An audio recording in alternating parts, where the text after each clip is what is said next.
წლების განმავლობაში საქართველოში ერთ ისტორიას უყვებოდნენ ახალ თაობებს, რომ ქვეყნის ყველაზე ძვირფასი საგანძური, ოქრო, ხატები, ხელნაწერები მენშევიკებმა მოიპარეს. მენშევიკებმა, ანუ პირველი რესპუბლიკის მთავრობის წევრებმა. ამბობდნენ, რომ როცა პირველი რესპუბლიკის მთავრობა გაიქცა, მან უცხოეთში გადამალა ყველაფერი და საქართველო გაძარცვული დატოვა, მაგრამ რა მოხდება თუ ეს ყველაფერი ტყუილი იქნება? რა მოხდება თუ სინამდვილეში მათ საქართველოს განძი არ მოუპარებთ და მაშინ ვინ არის ნამდვილი დამნაშავე? ბოლშევიკები? იქნებ სტალინმა დააბრუნა მენშევიკების ნაძარცვი? ან იქნებ ესეც ტყუილი და მითია? რა არის მართალი იმ ისტორიაში, რომელსაც ქართველებს წლების განმავლობაში უყვებოდნენ? დიახ, გადამწყვეტი მომენტი მაშინ დადგა, როცა ქვეყანა საბჭოთა რუსეთთან მარცხდებოდა. წითელი არმია თბილისისკენ მოიწევდა, ქართველებს კი მალე უნდა გადაეწყვიტათ, დაეტოვებინათ თუ არა საუკუნეების ნაგროვების საგანძური მტრის ხელში. ერთ მხარეს ოკუპანტი ძალა, მეორე მხარეს კი ადამიანები აღმოჩნდნენ, რომელმაც გადაწყვიტეს ქვეყნის საგანძური საქართველოდან წაეღოთ, რათა ეს განძი გადაერჩინათ. და სწორედ იმ გადაწყვეტილებამ შეცვალა ისტორია. თუმცა ყველაფერი გაცილებით ადრე დაიწყო.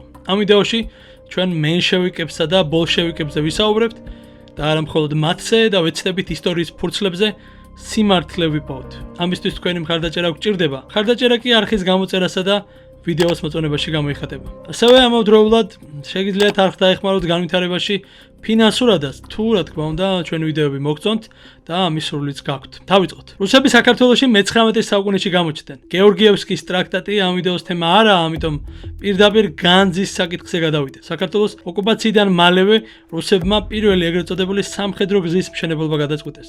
გზა საქართველოში დღეს ერთადერთ ჩრდილო კავკასიურ ქალაქს სტეფანწმინდას იმავე ყაზბეგს გაივლიდა და რუსეთისკენ მიემართებოდა. გზა დიდხანს გაყავდა და იმ პერიოდში უძველეს არქეოლოგიურ ნაშთებს პოულობდნენ. ამის გარდა გზის გასაყვანმა სამუშაოებმა ირგვლივ მეწყერი დაძრა იქ რეგიონში, მათ შორის ალექსანდრე ყაზბეგის სახლის მიმდებარე ტერიტორიაზე. ნაშალში კი 1000-სლოვანი ნამარხები გამოჩნდა. მიწის ზედაპირზე საუკუნოვანი ნაკეთობები ამოვიდა, რუსებმაც გათხრებით დაიწყეს და ნაპოვნი ვერცხლის, ოქროს, ბრინჯაოსა და რკინის ნაკეთობები ჩრდილოეთში გაზიდეს. გაქონდათ ყველაფერი. ასე რომ არავინ იცის რა რაოდენობის განძი ამოდიოდა, რა გადავიდა რუსეთის მუზეუმებში ან კერძო პირების ხელში. ოქროს ორნამენტებიანი ფირფიტები, ვერცხლის და ოქროს ნაკეთობები, ბრინჯაოს ბეჭდები, მათ პირდაპირ შარაგზაზე პოულობდნენ. ამას დაემატა რუსეთის მხრიდან საეკლესიო ქონების დაპატრონებაც. მე-19 საუკუნის დასაწყისში რუსეთის იმპერიამ ქალთ კახეთისა და დასავლეთ საქართველოს ანექსიის გარდა 1811 წელს საქართველოს ეკლესიის ავტოკეფალიაც გააუქმა და კათოლიკოს პატრიარქი ანტონ მეორე რუსეთში გაიწვია. ანტონ მეორე ერეკლე მეორის შვილი იყო. საქართველოს ეკლესიის ახალი მეთაური, ანუ ეგზარქოსი, რუსეთის სინოდის წევრი და მისი ნების აღმსრულებელი გახდა. იგივე გააკეთეს დასავლეთ საქართველოში. პირველი ეგზარქოსი წარმოშობით ქართველი იყო, ვარლამ ერისთავი, ხოლო შემდგომი ეგზარქოსები ეროვნებით რუსები. ერთ-ერთმა ახლად დანიშნულმა რუსმა ეგზარქოსმა თეოფილაქტე რუსანოვმა აღწერა ჩაატარა იმის დასადგენად, თუ რა ქონებას ფლობდა ეკლესია დასავლეთ საქართველოში. მანამდე რუსებმა სახელმწიფო გადასახადები და შრომითი ბეგარა შემოიღეს, რაც მძიმე ტვირთად დააწვა გლეხობას. უკმაყოფილო იყო თავადაზნაურობაც. 1818 წლიდან ხელისუფლებამ დაიწყო საეკლესიო წესწყობილების შეცვლაც, რათა ქართული ეკლესია მთლიანად რუსული ეკლესიის მსგავსად მოეწყო. დასავლეთ საქართველოს სამღვდელოება და მოსახლეობა უარყოფითად შეხვდა საეკლესიო რეფორმას. ხალხი ქონების აღსაწერად მისულ მოხელეებს უკან ერეკებოდა.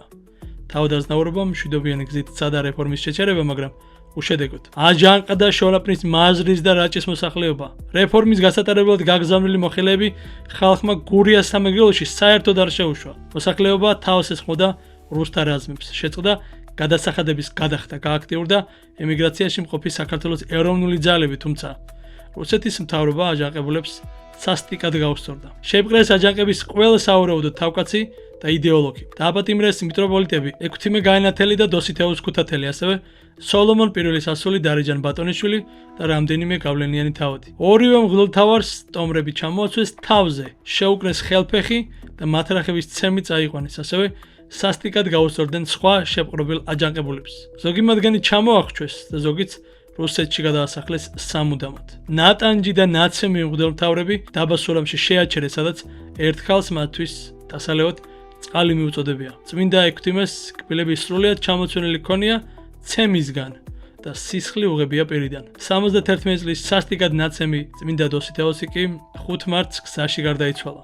ხოლო 6 თიმე გაენათელი რუსეთში გადაასახლეს. ორივე მღვდელმთავარი საქართველოს მართლმადიდებლურმა ეკლესიამ წმინდანად შერაცხა. აჯანყება ჩაახშვეს რუსებმა, ხოლო ქართული საეკლესიო საგანძურის გატანამ ორგანიზებული სახე მიიღო. სხვადასხვა შეფასებით გატანილი იქნა 150 მილიონი რუბლის ფასეულობა. გაძარცვული ეკლესიების უმეტესობა დაიხურა. დანარჩენებში სლავროდ აღელებინებოდა წირვალოცვა. ნიკოლოზ დურნოვო თავის ცნობილ ნაშრომში ქართული ეკლესიის ბედი ამ ყველაფერს თვალსაჩინოდ აღწერს. აი რა წერია იმ წიგნში, რომლის წაკითხვასაც ყველას გირჩევთ. რუსმა აღწერა ყველაფერი თუ რა გაუკეთეს რუსებმა საქართველოს და საქართველოს ეკლესიას. წაიკითხეთ ეს წიგნი. ნაწყვეტი სწორედ ნიკოლოზ დურნოვოს წიგნიდან. 1811 წლიდან დაიხურა 15 მონასტერი და 800-ზე მეტი ეკლესია. ამას ემატება ქართული მონასტრების და სალოცავების ძარცვა.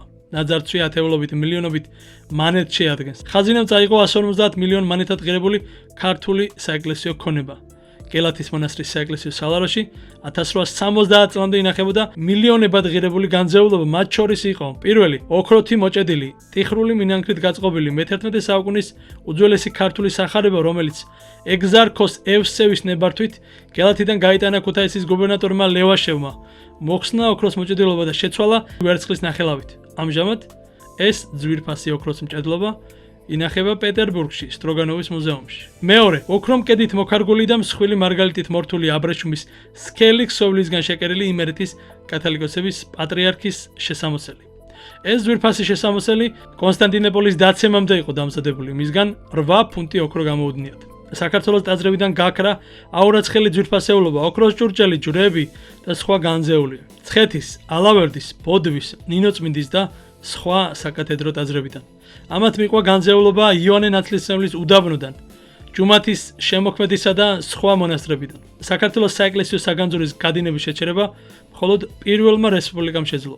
1920 წლის 28 მაისს საქართველოს დამფუძნებელმა კრებამ გამოსცა დეკრეტი საისტორიო, საარქეოლოგო, სამხატვრო და სხვა საკულტო ნივთების საქართველოს რესპუბლიკიდან გატანის აკრძალვის თაობაზე. წითელი არმიის საქართველოში შემოჭრის შემდეგ თბილისის სახელმწიფო უნივერსიტეტის რექტორმა ივანე ჯავახიშვილმა უნივერსიტეტის პროფესორს დამფუძნებელი კრების თავმჯდომარის მოადგილეს ექვთიმე თაყაიშვილს მთავრობასთან შუამდგომლობა სთხოვა, რომ სამუზეუმო საგანძური ბოლშევიკების დარბევისგან გადარჩენის მიზნით დროებით საზღვარგარეთ გაეტანათ.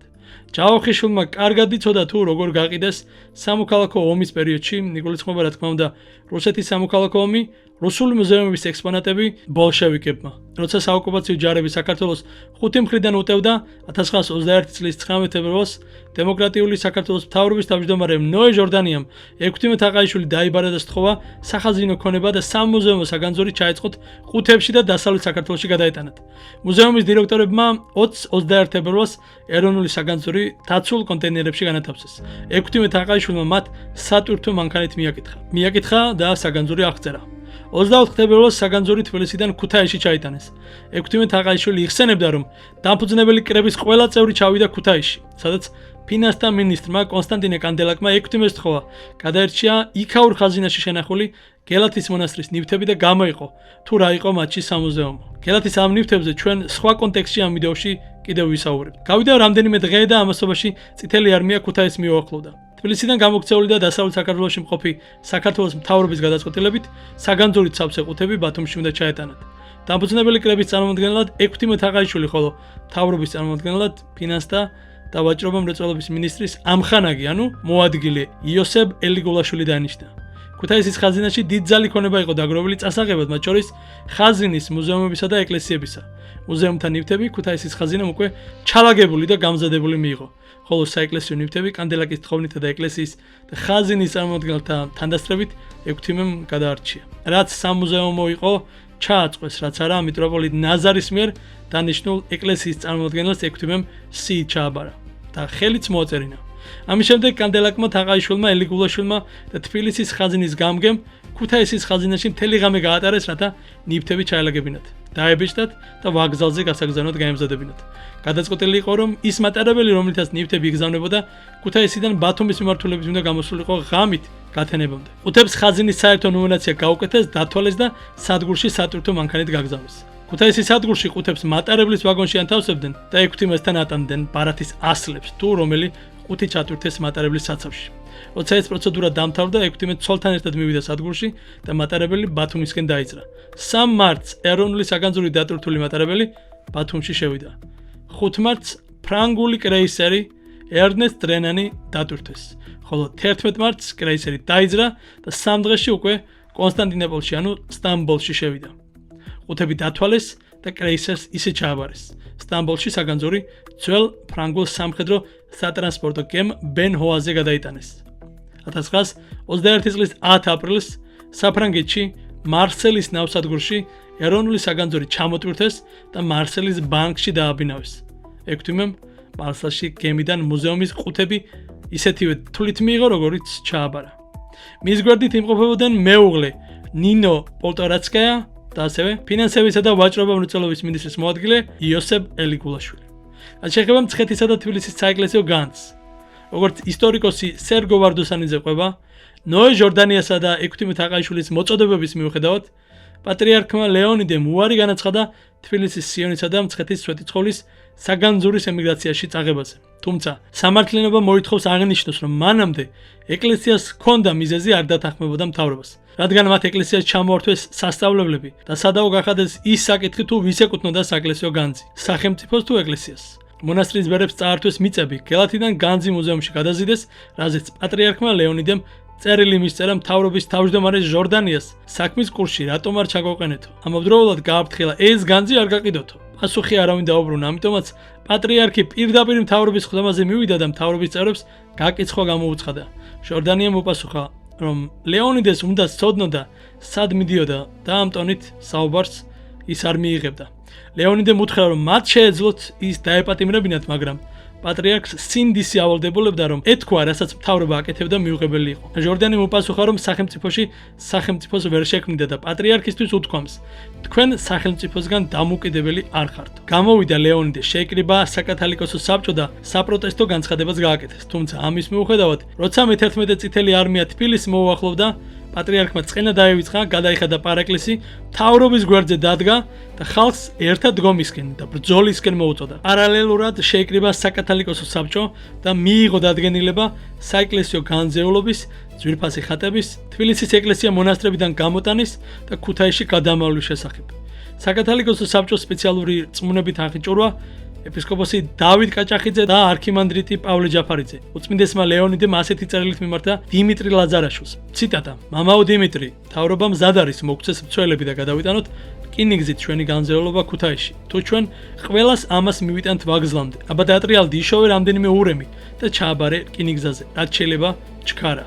ციტატის დასასრული. 24 თებერვალს უწმინდესმა და უნიტარისმა ლეონიდემას დატოვა თბილისი და ქუთაისში წავიდა, ხოლო საკათალიკოსო საბჭოს დროებითი თავმჯდომარის მეოლეობას შემდგომში ასევე კათოლიკოს პატრიარქი დეკანოზი კალისტრატე ცინცაძე ასრულებდა. საგანძურის დასავლეთ საქართველოში დამალვა მიტროპოლიტ ნაზარს დაევალა. ნაზარმა განზეულობა ბაგრატის ტაძარში მდებარე საეპარქიო რეზიდენციის ეზოში დამალა. ამ განძის საიდუმლო შესახებ იცოდნენ პატრიარქმა ლეონიდემ, ეპისკოპოსმა დავით კაჭახიძემ, არქიმანდრიტმა პავლე ჯაფარიძემ და თავად ნაზარი ლეჟავამ, ასევე კიდევ ერთმა ადამიანმა. ბოლშევიკებმა განძს სწორედ ამ კიდევ ერთი ადამიანის მითითებით მიაგნეს. მათ შორის იყო მე-13-დან მე-18 საუკუნეებამდე კათალიკოს პატრიარქების მიტრები, ბრილიანტის თვლებით შემკული ბაჯაღლო ოქროსი, ჯვარპანაღიები და სხვა უამრავი რამ. ბოლშევიკებმა ეს ყველაფერი გადაადნეს და გაყიდეს, რათა უცხოეთიდან პური შემოიტანათ. ამის შემდეგ ბოლშევიკებმა გამოაცხადეს, რომ მენშევიკებმა საგანძური გაიტანესო და ახლა ჩვენ დავიცავთ თუ რამე დარჩა საეკლესიო განძი, ან ზოგადად განძი ამ ქვეყანაში. დაიწყეს აღწერა და სასულიერო პირებს ეუნებოდნენ, რომ სეიფებს დაუდგამდნენ და იქ შეინახავდნენ თუ რაიმე ჰქონდათ ოქროსი. სასულიერო პირებიც ეუბნებოდნენ. 1924 წელს კი გამოვიდა მოლოტოვის განკარგულება, რის საფუძველზეც ბოლშევიკებმა ეს ყველაფერი ამოიღეს.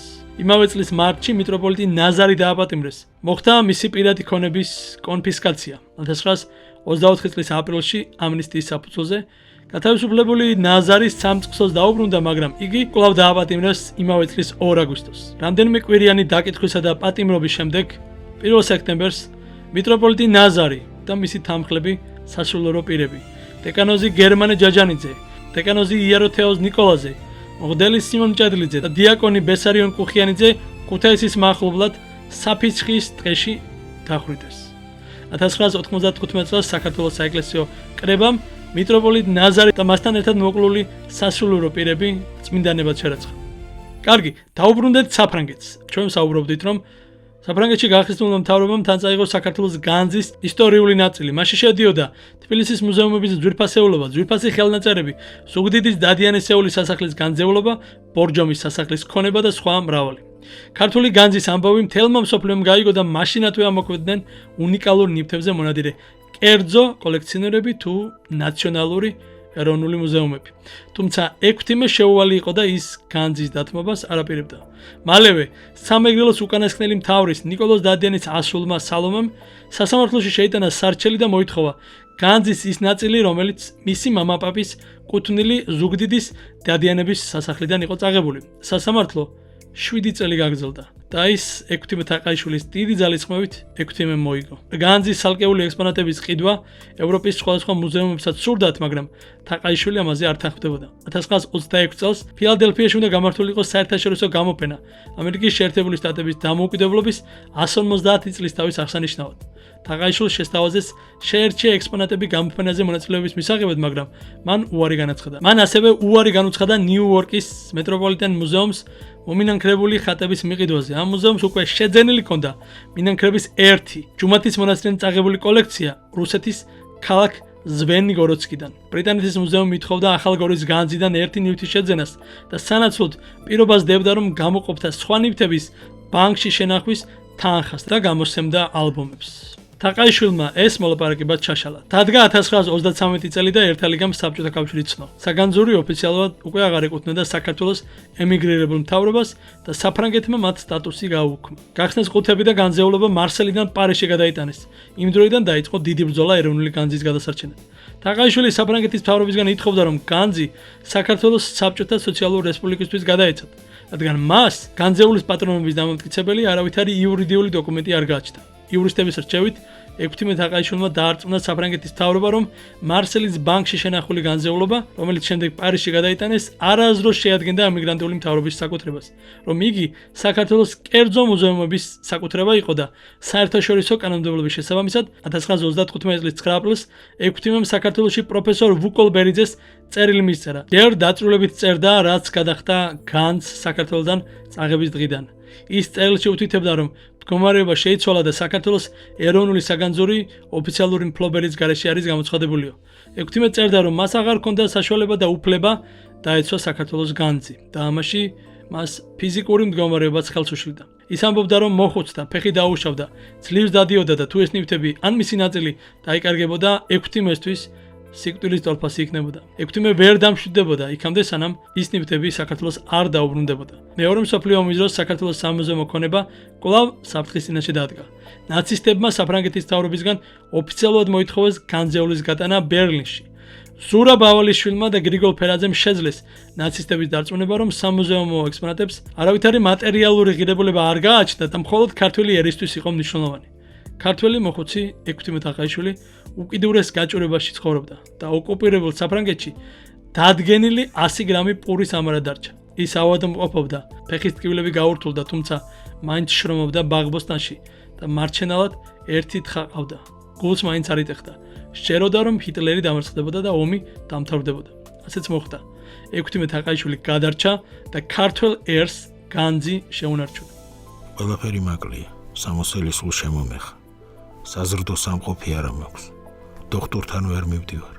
წამლებს ვერ ყიდულ. პარიზში ვერ ჩავდივარ. სამთარი კარზე მოგვადგა და ჩემთვის კრიტიკული მდგომარეობა ტრაგიკულით იცვლება. გთხოვთ მაცნობოთ, შესაძლო იქნება თქვენთვის თუ არა დამდვათ პატივი და იმ საზრდოდან, რასაც თქვენთვის სადილო აღშმათ იკეთებთ, ერთი კერძი მეც მიზიაროთ. რასაკვირველია ჯეროვანი საფასით. და კიდევ, საუბედუროთ მე ზამთარში მიწაზე ფეხს ვერ მოვიცვლი.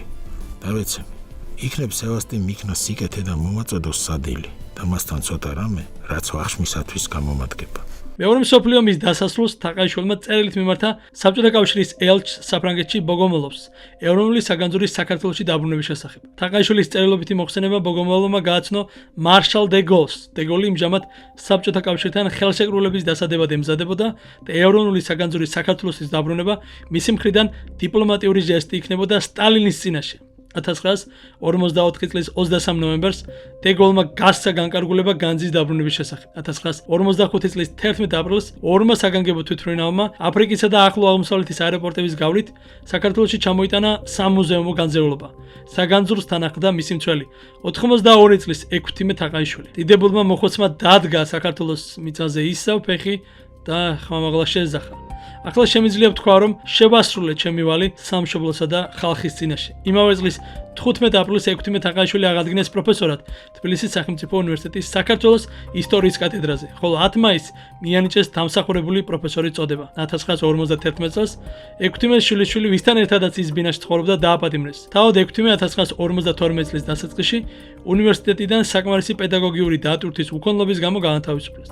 ექვთიმე თაყაიშვილი 1953 წლის 21 თებერვალს უკიდურეს გაჭირვებაში გარდაიცვალა.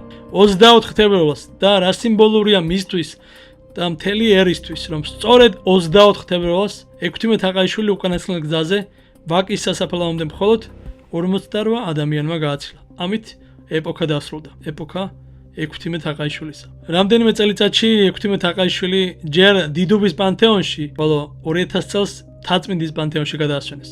2002 წლის 17 ოქტომბერს საქართველოს მართლმადიდებელმა სამოციქულო ეკლესიამ ის წმინდანად შერაცხა და მას წმინდა ექვთიმე ღვთისკაცი უწოდა. 2013 წელს საქართველოს პრეზიდენტმა მიხეილ სააკაშვილმა მას საქართველოს ეროვნული გმირის წოდება მიანიჭა.